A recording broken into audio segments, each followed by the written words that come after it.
¿qué implicaciones hubo de Jurassic Park a futuro?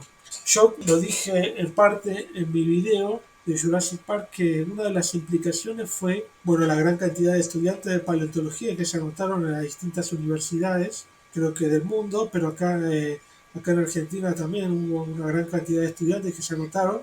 Y bueno, la contrapartida a esa anotarse fue que al poco tiempo la gran parte dejó, porque evidentemente se dieron cuenta que no iban a ser Alan Grant y que la carrera no incluía estudiar dinosaurios. Entonces, tanto de los que se anotaron, muchísimos dejaron. Y finalmente, bueno, termina la carrera la misma cantidad de gente de siempre. Y después, otra de las consecuencias fue que de Jurassic Park se hizo la Jurassic Foundation, financia muchos investigadores en paleontología. Y eso lo sigue haciendo hasta la actualidad, ¿no? Porque sigue teniendo ganancias la película, tanto por las películas que siguen haciendo como por los parques temáticos y bueno, y tantas otras cosas. Vos, entonces vos podés presentar tu proyecto de investigación en paleontología y hay una fecha en la que vence y vos presentás tu proyecto y si te lo aprueban, bueno, te dan financiación y dentro es Jurassic Foundation. Y bueno, después se hicieron un montón de exhibiciones en el mundo de Jurassic Park, también un montón de exhibiciones de dinosaurios. Bueno, otra de las consecuencias grandes de Jurassic Park, podés pensarlo, bueno, tanto para la industria cinematográfica por el tema de los efectos especiales, que revolucionó todo Hollywood, el mundo de los efectos especiales en sí, y además, bueno, la paleontología fue cada vez más usando programas de animación computada para reconstruir también, ¿no? Los movimientos de los dinosaurios. Para eso también fue muy útil el tema del CGI, ¿no? Porque lo que se hace básicamente es CGI, ¿no? Cuando un tiranosaurio se mueve y vemos distintos ejes de tensión al moverse el dinosaurio, eso es todo una animación computada, ¿no? Se hace todo con los mismos programas. Y bueno, eso también colaboró muchísimo con eso. No se me ocurriría mucho qué otros efectos tuvo, tal vez más mujeres anotándose en paleontología, queriendo ser paleontólogas, por Ellie Sattler, por ejemplo, y más curiosidad tal vez por el tema de poder clonar dinosaurios, Ujú.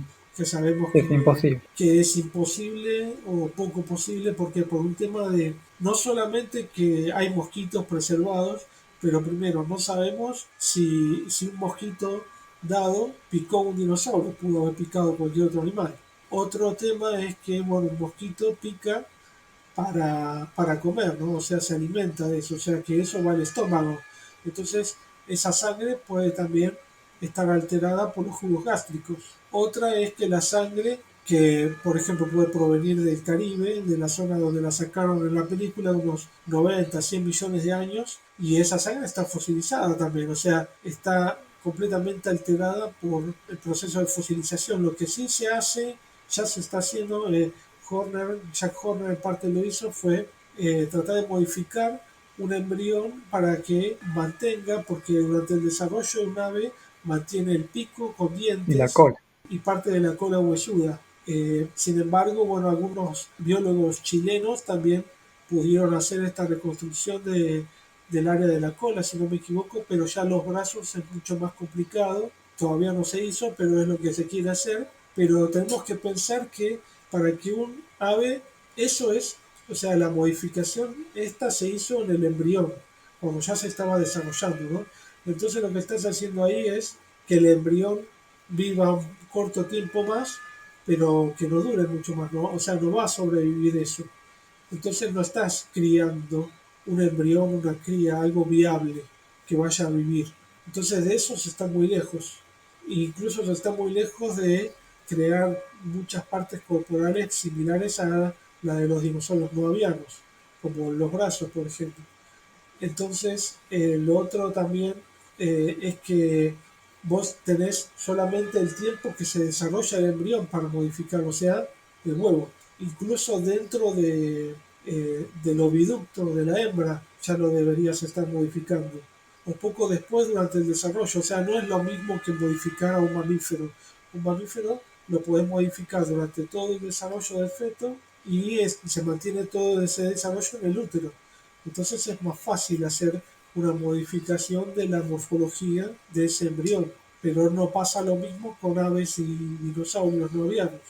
¿Nos quedó algún dinosaurio por ver? Vimos al Brachiosaurus, Tyrannosaurus. Fue un 7 para Saurolophus, pero no brilla el dinosaurio. No tiene un rol importante, está de relleno para decorar la imagen. Velociraptor, T-Rex, Triceratops, Gallimimus, creo que están todos. Jurassic Park nos dejó muchas enseñanzas, ¿no? Tanto por la reconstrucción de los dinosaurios, tanto el legado en el cine, y todavía tiene ese impacto. Sí, totalmente. Todavía hay otra trilogía y seguramente van a ser más películas de estos, a pesar de que las últimas dejaron mucho que desear, pero bueno, obviamente usan el legado de las tres primeras.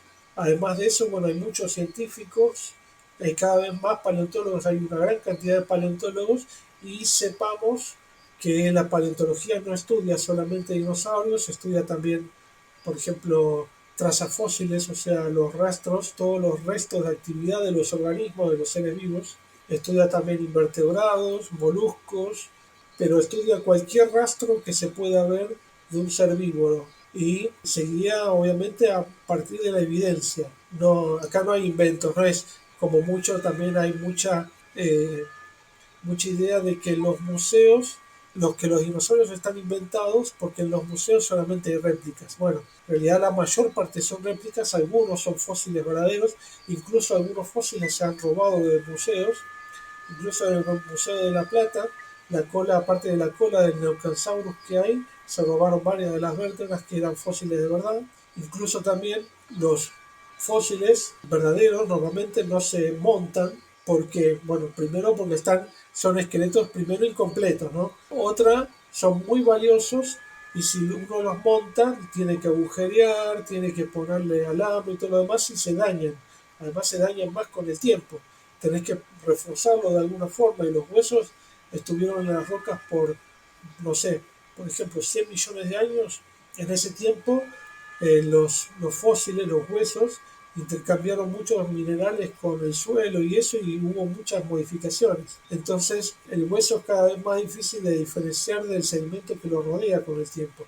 Entonces, esto hace que sea mucho más difícil de montar. Imagínense montar un fósil de un fémur del Patagotitan que mide 2 metros 30, es más fácil reconstruirlo, hacer la reconstrucción con resina y montarlo como era el fósil realmente y el esqueleto, y es además más lindo porque lo ves completo. O sea, está bueno, te pongo un fósil, en el Museo de la Plata incluso hay huesos completos, huesos enteros. Está el Diplodocus, en una sala del Diplodocus, y hay unos fémures al costado de la Platasaurus y de Siempre tuve Argentinosaurus la también. duda, ¿son reales esos fósiles o son...? Sí, esos fémures son reales, ¿sí? Y hay varios. Lo otro que no hablamos sí es el tema de cómo sabemos qué edad tienen los fósiles. Hay muchos métodos para datar, pero depende mucho también de la edad. Por ejemplo, el carbono 14 no se usa huesos de dinosaurios, por ejemplo, porque el carbono 14 lo que hace es datar hasta fósiles de unos 50.000 años. En paleontología también hay cierta discusión a qué seres llamarlos fósiles. Por ejemplo, yo que hago muchos estudios en trazas fósiles, estudio muchos restos de unos 6.000 años, algunos, y otros pueden llegar a tener 100.000 años. Entonces, los restos de 6.000 años incluso también se dice dentro del ambiente que podés interpretarlo como fósiles. ¿Para qué te sirve decir que son fósiles? Bueno, en parte porque en ignología, que es el estudio de las trazas fósiles como huevas de animales, por ejemplo, pero de 6.000 años podrías interpretarlas que son fósiles. Si les querés dar nombre, normalmente les podés dar nombre. Yo le di nombre a una traza fósil que creo que es la más nueva en edad, tiene 6.000, menos de 7.000 años. Tiene un pariente que es el ¿Se perno. puede saber el nombre? Le puse Aulongignus vulpesi. Y bueno, después también estudié algunas trazas de crustáceos o de tafonomía de un lobo marino, que lo podemos hablar en otro momento.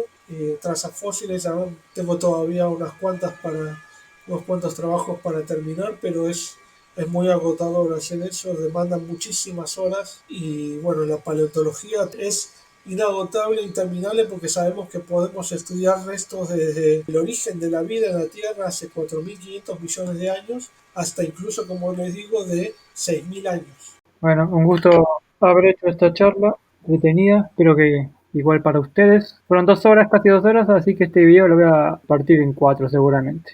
Así que bueno, Bueno, hasta la próxima.